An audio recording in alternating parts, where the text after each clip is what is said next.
স্বাগত দীপ্ত সংবাদে আপনাদের সাথে আছি আমি আনোয়ারুল আলম। শুরুতেই জানাবো সংবাদ শিরোনাম। চলতি মাসেই ২০০ আসনে দলীয় প্রার্থীদের সবুজ সংকেত দেবে বিএনপি, জানালেন সালাউদ্দিন। নির্বাচন সামনে রেখে সচিবালয়ে ডিসি এসপি ভাগাভাগি চলছে, অভিযোগ জাতীয় নাগরিক পার্টির। এখন সচিবালয়ে বসে এভাবে ডিসি ভাগাভাগি চলছে বিভিন্ন রাজনৈতিক দলের মধ্যে। যেমন চিটগংয়ের আমি ডিসি দেব, তাহলে উত্তরবঙ্গের 2টা ডিসি আমাকে ছাড়তে হবে। প্রস্তাবিত তত্ত্বাবধায়ক সরকার ব্যবস্থা রাজনৈতিক ঐক্যমত্য ছাড়া বাস্তবায়ন কঠিন, মত বিশেষজ্ঞদের। ইতালি যাওয়ার সময় ভূমধ্যসাগরে নিখোঁজ হবিগঞ্জের ৩৫ তরুণের খোঁজ ২৫ দিনেও মেলেনি।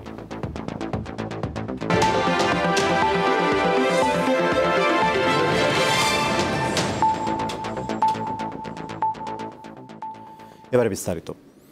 চলতি মাসেই ২০০ আসনে দলীয় প্রার্থীদের সবুজ সংকেত দেবে বিএনপি, জানিয়েছেন দলটির স্থায়ী কমিটির সদস্য সালাউদ্দিন আহমদ। তিনি আশা করেন তারেক রহমান নভেম্বরের মধ্যেই দেশে ফিরবেন। কোনো দল জোটগতভাবে নির্বাচন করলে ভোট করতে হবে নিজেদের প্রতীকে। আরপিওর এমন সংশোধনীর বিপক্ষে বিএনপি, জানালেন সালাউদ্দিন। অন্তর্বর্তী সরকারের ঘোষণা অনুযায়ী ২০২৬ সালের ফেব্রুয়ারিতেই হতে যাচ্ছে ত্রয়োদশ জাতীয় সংসদ নির্বাচন। ডিসেম্বরে তফসিল ঘোষণা করবে নির্বাচন কমিশন। এই অবস্থায় প্রস্তুতি সেরে নিচ্ছে বিভিন্ন দল। প্রয়োজনীয় সংখ্যক নির্বাচন সামনে রেখে শুক্রবার গুলশানের বাসায় সাংবাদিকদের সঙ্গে নির্বাচনী আইন, আরপিও সংশোধনী সহ বিভিন্ন ইস্যুতে কথা বলেন বিএনপির স্থায়ী কমিটির সদস্য সালাউদ্দিন আহমেদ। তুলে ধরেন দলের সার্বিক প্রস্তুতির বিষয়। যেভাবে সংশোধনীটা ক্যাবিনেটে পাশ হয়েছে, কয়দিন পর অধ্যাদেশ আকারে পাশ হবে, সেটা হলে যারা জোটভুক্ত হয়ে নির্বাচন করতে চাইবেন তো তারা জোটভুক্ত হতে উৎসাহিত হবেন না। দলগুলো নিজস্ব প্রতীকের বাইরে জোটের অন্য প্রতীক নিতে পারবে না, এই বিষয়ে আমরা সম্মত হইনি কখনো। এটা আমার মনে হয় এটা আমাদের একটা সুষ্ঠু রাজনীতির স্বার্থে, নির্বাচনের স্বার্থে এটা পুনর্বিবেচনা করা প্রয়োজন।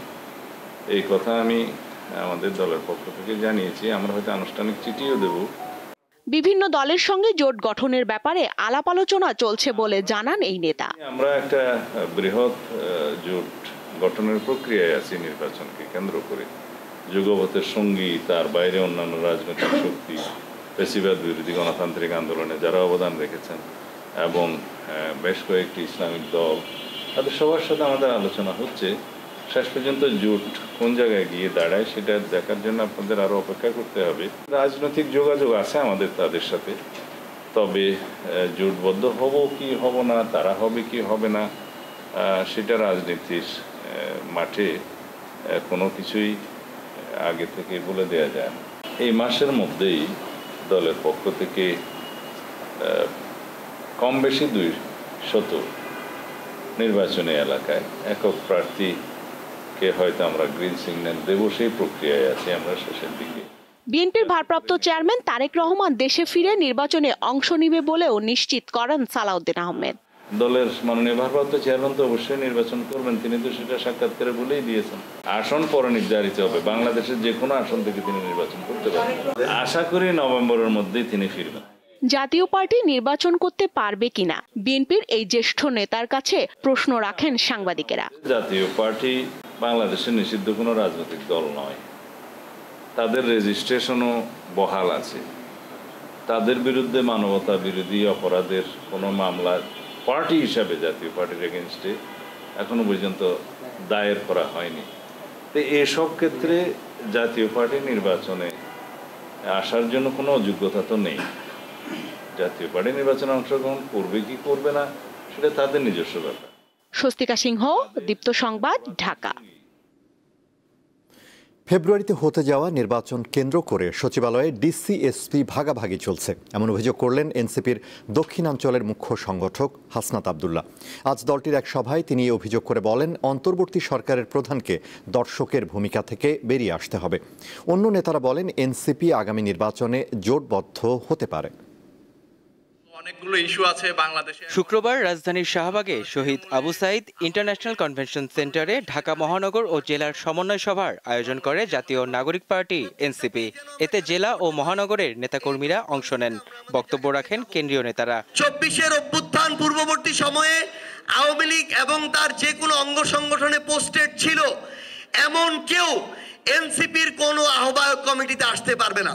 দলটির দক্ষিণাঞ্চলের মুখ্য সংগঠক অভিযোগ করেন, নির্বাচন সামনে রেখে কোনো দল প্রশাসন নিজেদের করে নিতে চায়। এখন সচিবালয়ে বসে এভাবে ডিসি ভাগাভাগি চলছে বিভিন্ন রাজনৈতিক দলের মধ্যে। যেমন চিটগংয়ের আমি ডিসি দেব, তাহলে উত্তরবঙ্গের 2টা ডিসি আমাকে ছাড়তে হবে। আমরা এই অন্তর্বর্তীকালীন সরকারকে বলতে চাই, আপনি যদি এই দর্শকের ভূমিকা পালন করেন, আমরা এখানে আপনাকে এনেছি ন্যায্যতা নিশ্চিত করার জন্য, কিন্তু আমরা দেখছি আপনি রাজনৈতিক দলগুলোর কাছে, কতিপয় রাজনৈতিক দলগুলোর কাছে আপনি নতজানু হয়ে তাদেরকে ডিসি ভাগাভাগিতে আপনি আরো সহায়তা করছেন। নির্বাচন কমিশনকে নিরপেক্ষ ভূমিকা পালনের আহ্বান জানান এনসিপির মুখ্য সমন্বয়ক। বাংলাদেশের ইলেকশনে কোনো দলবাজি চলবে না, বাংলাদেশের ইলেকশন কমিশনে কোনো পরিবারতন্ত্র চলবে না। ইলেকশন কমিশনকে মিলিটারি মুক্ত করতে হবে, সিভিল ফরম্যাটে ফিরিয়ে আনতে হবে, এটাকে জিয়াবাদ মুক্ত করতে হবে, জামায়াত ইসলামী মুক্ত করতে হবে, জনগণের ইলেকশন কমিশন জনগণকে ফেরত দিতে হবে। সংস্কারের বিষয়ে গুরুত্ব দিয়ে এনসিপি আগামী নির্বাচনে জোট করতে পারে বলেও জানান এই তরুণ নেতা। আমাদের সামনে বর্তমানে প্রশ্ন আসছে যে আগামী রাজনৈতিক জোট গঠনে আমরা কোন দিকে যাব। আমরা বলি যে জনগণ সংস্কার চায়, জুলাই সনদের আইনি ভিত্তিতে বাংলাদেশে নতুন একটি সংস্কার প্রক্রিয়ার মধ্য দিয়ে যারা যাবে আমাদের আগামীর জোট তাদের সাথেই হবে। নির্বাচনী আইন আরপিও সংশোধনীর পক্ষে দলের অবস্থান তুলে ধরেন এনসিপির সদস্য সচিব। আরপিওতে সংশোধনী এসেছে, অনেকগুলো ভালো ভালো বিষয় সেখানে অন্তর্ভুক্ত করা হয়েছে। সে আরপিওর সংশোধনী সেটাও যাতে টেকসই না হয় সে ব্যাপারে একটা দল পদক্ষেপ গ্রহণ করতে চাচ্ছে। যদি একটা দলের সিদ্ধান্তের কারণে আরপিওর সংশোধনীকে বাতিল করা হয়, তাহলে আমরা বুঝে নেব সরকার লন্ডনে যে বৈঠক করেছিল সেই বৈঠকের মধ্য দিয়ে বাংলাদেশের ক্ষমতাকে কারো কাছে হস্তান্তর করার সিদ্ধান্ত নিয়েছে। তিনি দাবি করেন, জাতীয় পার্টি এখনো আওয়ামী লীগের দোসর হিসেবে কাজ করছে। মেহেদী হাসান, দীপ্ত সংবাদ, ঢাকা। রাজধানীর শাহবাগে আবু সাইদ ইন্টারন্যাশনাল কনভেনশন সেন্টারের 2য় তলায় আজ বিকেলে জাতীয় নাগরিক পার্টি এনসিপির 2 পক্ষের মধ্যে মারামারির ঘটনা ঘটেছে। তবে কি নিয়ে এই ঘটনা হয়েছে তা নিশ্চিত হওয়া যায়নি।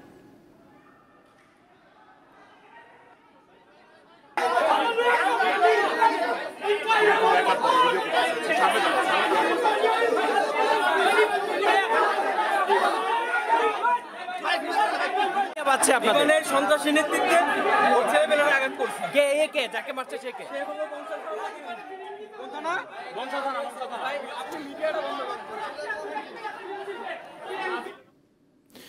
আগামী জাতীয় সংসদ নির্বাচনে আওয়ামী লীগের অংশ নেওয়ার সুযোগ নেই বলছেন প্রধান উপদেষ্টার প্রেস সচিব শফিকুল আলম। সকালে মাগুরায় জুলাই স্মৃতিস্তম্ভে ফুলেল শুভেচ্ছা জানানোর পর তিনি কথা বলেন। শফিকুল আলম সাংবাদিকদের বলেন, জুলাই সনদে সব রাজনৈতিক দল একমত পোষণ করেছে। যদিও কয়েকটি দল এখনো স্বাক্ষর করেনি, তবে তাদেরও সম্মতি রয়েছে। জাতীয় ঐকমত্য কমিটির সিদ্ধান্ত অনুযায়ী গণভোট জাতীয় নির্বাচনের আগে বা পরে অনুষ্ঠিত হতে পারে। তবে এ বিষয়ে সরকার এখনো চূড়ান্ত সিদ্ধান্ত নেয়নি।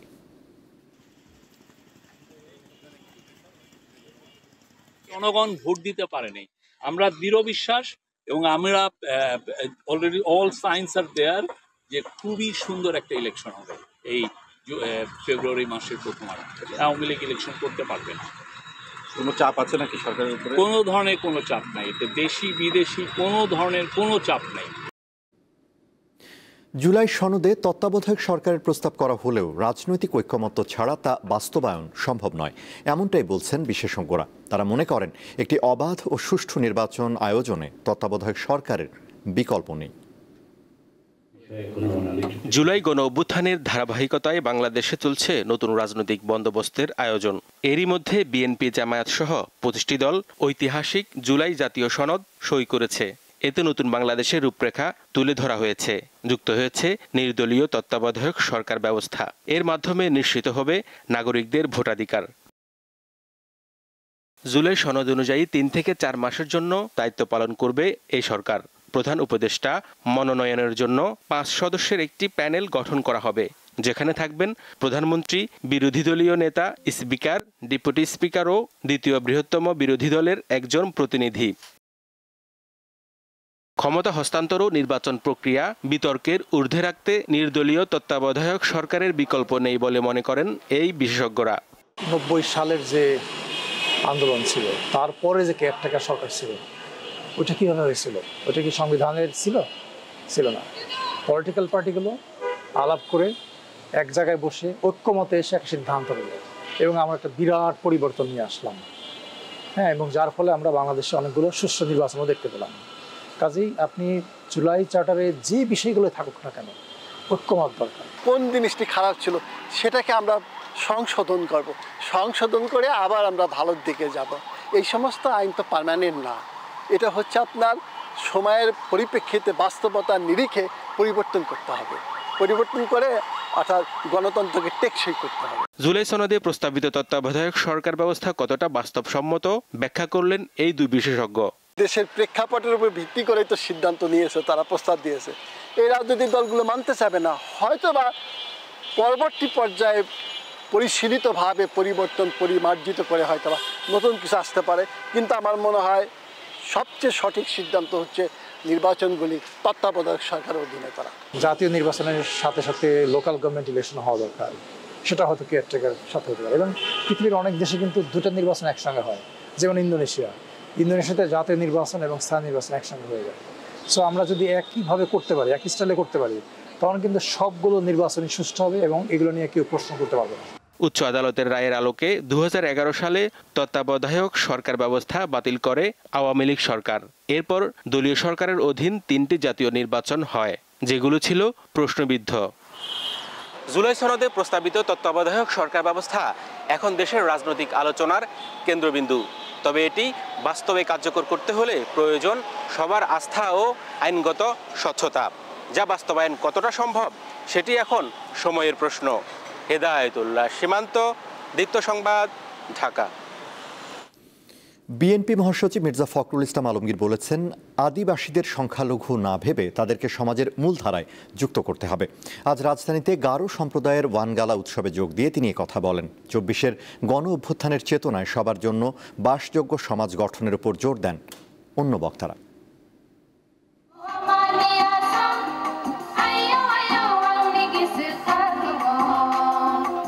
গারো সম্প্রদায়ের অন্যতম সাংস্কৃতিক উৎসব ওয়ানগালা। জুমের ফসল ঘরে উঠলে নেচে গেয়ে তারা তা উদযাপন করেন। এটি ওয়ানগালা। বহু পুরনো এই ঐতিহ্য এখনো ধরে রেখেছেন গারোরা। রাজধানীর Banani Vidyaniketan school and college প্রাঙ্গণে শুক্রবার এই অনুষ্ঠানে যোগ দেন বিএনপি মহাসচিব মির্জা ফখরুল ইসলাম আলমগীর সহ কয়েকটি দলের নেতারা।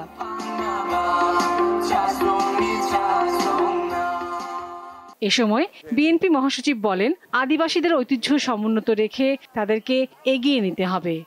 সকল সম্প্রদায়গুলোকে মূল সম্প্রদায়ের সঙ্গে কিছুটা এক করা, সেই সঙ্গে তাদের অর্থনৈতিক অবস্থা যেন উন্নত হয় তার ব্যবস্থা করা, একই সঙ্গে তাদের কৃষ্টিকে ধরে রাখা করা, এটা হচ্ছে একটা বড় কাজ বলে।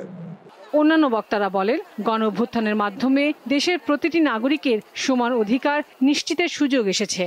আমরা যখন রাজনীতি করি গণতান্ত্রিক পন্থায়, আপনারা আমাদের কোনো মাইনরিটি না, আমরা সবাই এটাই বিশ্বাস করি যে সবাইকে মিলে এই বাংলাদেশ।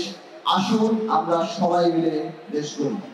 আলোচনা অনুষ্ঠানের পর নাচ গান উপভোগ করেন অতিথিরা। লাবণী গুহ, দীপ্ত সংবাদ, ঢাকা। ইতালি যাওয়ার পথে ভূমধ্যসাগরে নিখোঁজ হবিগঞ্জের 35 তরুণের খোঁজ 25 দিনেও মেলেনি। দুশ্চিন্তায় দিন পার করছে ভুক্তভোগী পরিবারগুলো। স্বজনদের দাবি, দালালের খপ্পরে পড়ে ভূমধ্যসাগরে নিখোঁজ হন ওই তরুণরা।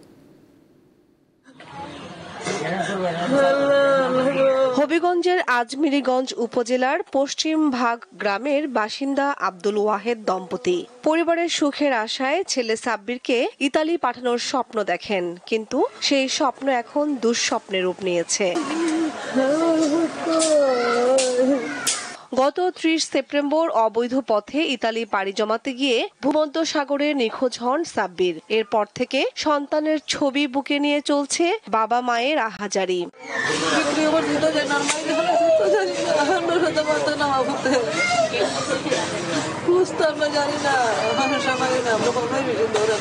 আমার পুত্রী ডেলি নিব ওই 17 লাখ টাকা কন্ট্যাক্ট করে দিয়েছি, এবার আজাদরে লই যাচ্ছে ভাই রুমান যারা লইয়েছে আমি টাকা দিতে আমার বাপ আছে। একই গ্রামের নিখোঁজ রফিকুল ইসলাম, হাবিবুর রহমান, মাহি, উজ্জ্বল ও পিন্টুর পরিবারেও চলছে আহাজারি। দীর্ঘদিন পেরিয়ে গেলেও খোঁজ না পেয়ে হতাশ পরিবারগুলো। সরকারের সহযোগিতা চেয়েছেন নিখোঁজদের স্বজনরা। আমার ভাই হচ্ছে মোহাম্মদ মুত্তাকি, প্রায় 3 মাস আগে হাসান আশরাফের মাধ্যমে লিবিয়া গেছে। আজকে 15 দিন হয় তাদের কোনো খোঁজখবর নাই। 17,12,000 টাকা দিয়া দিয়েছি সংগঠনের মাধ্যমে। আমার পুত্রে লিবিয়া থেকে ঋণ দিয়েছে, আজকে 15 দিন কোনো খোঁজখবর হয় না। স্থানীয়রা জানান, একই এলাকার লিবিয়া প্রবাসী হাসান মোল্লার মাধ্যমে তারা ইতালির পথে রওনা হন। তাদের কাছ থেকে জনপ্রতি 17 থেকে 18 লাখ টাকা করে নেওয়া হয়। অনেকেই জায়গা জমি বিক্রি করে প্রতারণার শিকার হয়েছেন। হাসান মোল্লা এর নাম হয়েছে কি আমরা ডাকি সামায়ুন। হ্যাঁ, আমাদের গ্রামের অনেক মানুষের লোক দেখাইয়া ফুলা পান্ডে লিবিয়া নেয়। এটা মাফিয়ার দেওয়াইয়া টাকা লুড়াইছে মানে 30 লাখ জগন্নাথপুর বাড়ি, কিন্তু ঈদের একটা বিচার চাই আমরা। নিখোঁজ তরুণদের তথ্য উদ্ঘাটনে কাজ করার কথা জানালেন জেলা প্রশাসক। গত 30 সেপ্টেম্বর অবৈধ পথে ইতালি পাড়ি দিতে গিয়ে ভূমধ্যসাগরে নিখোঁজ হন হবিগঞ্জের বিভিন্ন এলাকার 35 তরুণ। কামরুন নাহার, দীপ্ত, বার্তা কক্ষ। ইসকন নিষিদ্ধের দাবিতে আজ রাজধানীতে বিক্ষোভ সমাবেশ করেছে ইন্তিফাদা বাংলাদেশ নামের একটি সংগঠন।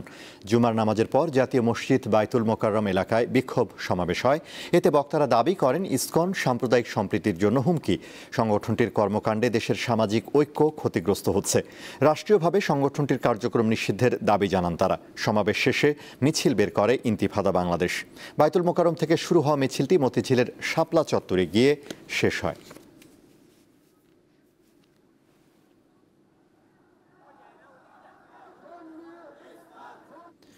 মাছ শিকারে 22 দিনের নিষেধাজ্ঞা শেষ হচ্ছে কাল মধ্যরাতে। বিরতি কাটিয়ে আবার ইলিশ শিকারে নামার অপেক্ষায় জেলেরা। এ লক্ষ্যে নিচ্ছেন শেষ মুহূর্তের প্রস্তুতি। মা ইলিশের বাধাহীন প্রজননের জন্য গত 4 অক্টোবর থেকে 22 দিন সাগর ও নদীতে মাছ ধরার নিষেধাজ্ঞা দেয় সরকার। দীর্ঘ বিরতির পর আবারও সাগরে নামার প্রস্তুতি নিচ্ছেন পটুয়াখালীর জেলেরা। কেউ ট্রলারে রং করছেন, কেউ জাল বুনছেন, আবার কেউ নিত্য প্রয়োজনীয় সামগ্রী তুলছেন। জেলেদের আশা, তাদের জালে ধরা পড়বে কাঙ্ক্ষিত ইলিশ। না পেলে বরাবরের মতো ঋণে ডুবে থাকতে হবে তাদের। বাজারঘাট জিম্মেদার সব গুছিয়ে সব আমরা মুখে ক্লিয়ার করছি। এখন অবরোধ শেষ প্রস্তুতি শেষ হয়ে গেলে আমরা সবাই নদীতে নামার জন্য চেষ্টা করবো। অবরোধ চলে, আমরা আইন মোতাবেক আমরা আইন মানতেছি। আমরা এখন জাল ফাল ঠিক করে উঁচে কাছে রাখতেছি। বোট টলার অনেক বিপদ খরচ। নিষেধাজ্ঞা শতভাগ সফল হওয়ায় এর সুফল জেলেরাই ভোগ করবেন বলে জানিয়েছেন এই কর্মকর্তা। আমরা আশা করছি যে এবছর আমাদের জেলেরা তাদের কাঙ্ক্ষিত ইলিশ সহ অন্যান্য মাছ পাবেন। তাছাড়া এবছর আমরা উপজেলা প্রশাসন, আইন শৃঙ্খলা বাহিনী সহ সকলকে সাথে নিয়ে যে অভিযান এবং মোবাইল কোর্ট পরিচালনা করেছি। জেলায় 65,000 জেলে কর্মহীন থাকায় প্রণোদনা হিসেবে তাদের 25 কেজি চাল দিয়েছে মৎস্য বিভাগ। এদিকে মাছ শিকারের প্রস্তুতি সম্পন্ন করতে ব্যস্ত সময় পার করছেন বরগুনার প্রায় 100 জেলে। আমাদের ফ্যামিলিতে 27 জন মানুষ, আমাকে যদি আর একটু বাড়াই দিতে সরকার, তাতে আমরা পুষে থাকতে পারতাম। আমরা তো হ্যাঁ কথা সবই মানি আল্লাহ লইয়া। ভারতের বর্ধতি আয় তো মাছ বাংলাদেশে বেশি পাইনি, ওরা অনেক বড়ায়। সাগরে কাঙ্ক্ষিত মাছ পেতে ক্ষতি পুষিয়ে নেয়ার আশা তাদের। আশা আছে ইনশাআল্লাহ, সরকারের একটু কড়া নিরাপত্তা ছিল, এ কারণে হয়তো একটু ভালো হইতে পারে, এরকম একটা আমাদের আশা আছে। ভারতের যে বোটগুলা এরা যদি আমাদের বাংলাদেশে প্রবেশ না করে তাহলে আমাদের আর একটু বেশি সুবিধা হবে, কিন্তু আমরা মাছও পাবো। এদের জন্য আমরা মাছ পাই না, কারণ এরা ট্রোলিং জাল টানে, আমরা তো ভাষা জাল মারি, এরা ট্রোলিং টানিয়া ছাও পোনা যত মাছই আছে এরা সব মাছই ধরে ওই জাল দিয়ে। মাছের প্রজনন ও বেড়ে ওঠা নিশ্চিত করা এবং বঙ্গোপসাগরের জীববৈচিত্র্য রক্ষায় গত 12 অক্টোবর থেকে 25 অক্টোবর পর্যন্ত সমুদ্রে সব ধরনের মাছ ধরার নিষেধাজ্ঞা জারি করে সরকার। সাদিয়া চৌধুরী, দীপ্ত, বার্তাকক্ষ। সংস্কৃতি চর্চা কেন্দ্র ছায়ানটের আয়োজনে অনুষ্ঠিত হল শ্রোতার আসর। সন্ধ্যায় রাজধানীর ধানমন্ডির ছায়ানট সংস্কৃতি ভবনের রমেশচন্দ্র দত্ত স্মৃতি মিলন কেন্দ্রে শুদ্ধ সঙ্গীত পরিবেশন করেন শিল্পীরা। প্রথমে মঞ্চে ওঠেন শিল্পী দীপা মণ্ডল। তিনি রাগ ভীম পলশ্রী পরিবেশন করেন। পরে রাগ শুদ্ধ কল্যাণ পরিবেশন করে শ্রোতাদের মুগ্ধ করেন শিল্পী উষসী নাগ। এছাড়া যন্ত্রসঙ্গীতের মূর্ছনায় সবাইকে বিমোহিত করেন যন্ত্রশিল্পী কুমার প্রতিবিম্ব। অনুষ্ঠানটি সবার জন্য উন্মুক্ত ছিল।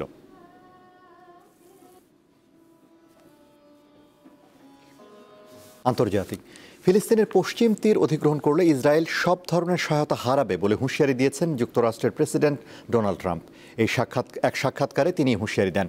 এর আগে বৃহস্পতিবার ফিলিস্তিনের পশ্চিম তীর আনুষ্ঠানিকভাবে নিজেদের ভূখণ্ডে অন্তর্ভুক্ত করার একটি বিল ইসরায়েলের পার্লামেন্টে প্রথম ধাপে পাশ হয়। এদিকে গাজায় যুদ্ধবিরতি কার্যকরের 2 সপ্তাহ পার হলেও সেখানে ক্ষুধা ও অপুষ্টি পরিস্থিতি এখনও বিপর্যয়কর বলে সতর্ক করেছে বিশ্ব স্বাস্থ্য সংস্থা। ইসরায়েল মানবিক সহায়তা প্রবেশে বাধা দিচ্ছে, তাই খাদ্য সহ জরুরি ত্রাণ সামগ্রী মানুষের প্রয়োজন মেটাতে পারছে না।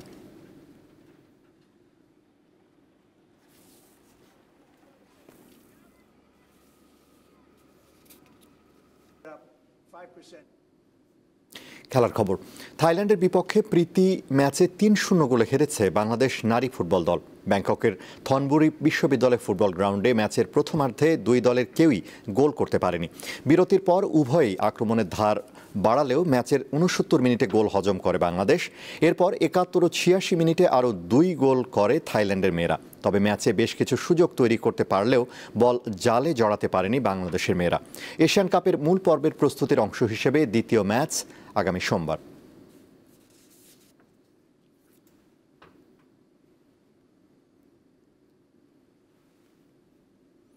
খেলোয়াড়রা মানসিকভাবে শক্তিশালী না হলে আন্তর্জাতিক পর্যায়ে ভলিবলে বাংলাদেশের ভালো করার সম্ভাবনা কমে যাবে, এমনটাই মনে করেন নতুন কোচ রায়ান মাসাজেদি। ফেডারেশনের কর্তাদের ইচ্ছে নতুন বিদেশি কোচের অভিজ্ঞতা কাজে লাগিয়ে দেশের ভলিবলের সুদিন ফেরানোর। প্রথম 2 সেটে দাপুটে জয়ের পর তৃতীয় আর চতুর্থ সেটে হেরে যায় বাংলাদেশ। তবে শেষটায় দারুণভাবে খেলায় ফেরে স্বাগতিকরা। তাতে প্রতিপক্ষ শ্রীলঙ্কাকে 3-2 সেটে হারিয়ে সেন্ট্রাল এশিয়ান ভলিবল অ্যাসোসিয়েশনের কাভা কাপ ম্যাচ টুর্নামেন্টে জয় তুলে নেয় বাংলাদেশ দল। এমন সাফল্যের পেছনে খেলোয়াড়দের মানসিক শক্তির কথা বললেন নতুন কোচ।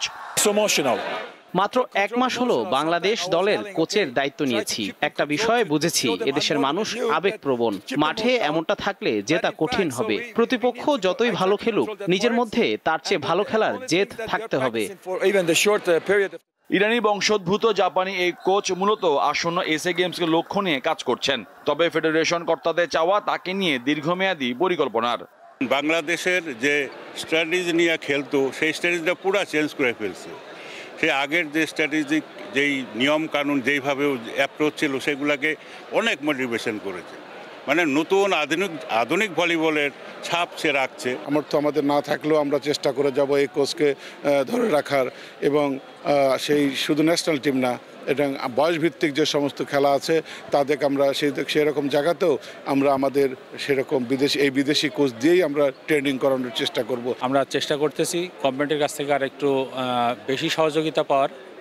তারা আমাদেরকে ভার্বালি জানিয়েছেন যে আমাদের সহযোগিতার হাত সম্প্রসারিত হবে, কিন্তু এরপরেও আমার মনে হয় যে প্রাইভেট সেক্টরের থেকে যদি আমরা একটা রেগুলার স্পন্সরশিপ না পাই বা সাপোর্টটা যদি না আসে, আসলে যে কোনো দেশে স্পোর্টসটাকে টেনে নিয়ে যাওয়াটা খুবই ডিফিকাল্ট। দেশের সাবেক ভলিবল খেলোয়াড়দের নিয়ে গঠিত অ্যাডহক কমিটি চাওয়া সঠিক ও বাস্তবসম্মত পরিকল্পনার মাধ্যমে ভলিবল খেলোয়াড়দের মান বাড়ানোর। মোহাম্মদ হাসিব, দীপ্ত স্পোর্টস, ঢাকা। শেষ করব দীপ্ত সংবাদ, তার আগে সংবাদ শিরোনামগুলো জানাবো আরও একবার। চলতি মাসে 200 আসনে দলীয় প্রার্থীদের সবুজ সংকেত দেবে বিএনপি, জানালেন সালাউদ্দিন। নির্বাচন সামনে রেখে সচিবালয়ের ডিসি এসপি ভাগাভাগি চলছে, অভিযোগ জাতীয় নাগরিক পার্টির। প্রস্তাবিত তত্ত্বাবধায়ক সরকার ব্যবস্থা রাজনৈতিক ঐক্যমত্য ছাড়া বাস্তবায়ন কঠিন, মত বিশেষজ্ঞদের।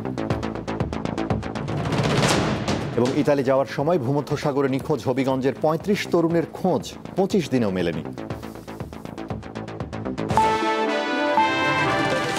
এই ছিল এখনকার মতো। এছাড়া আরও তথ্য বিনোদনের খবর পেতে যুক্ত থাকুন দীপ্তর ডিজিটাল প্ল্যাটফর্মগুলোতে। ধন্যবাদ।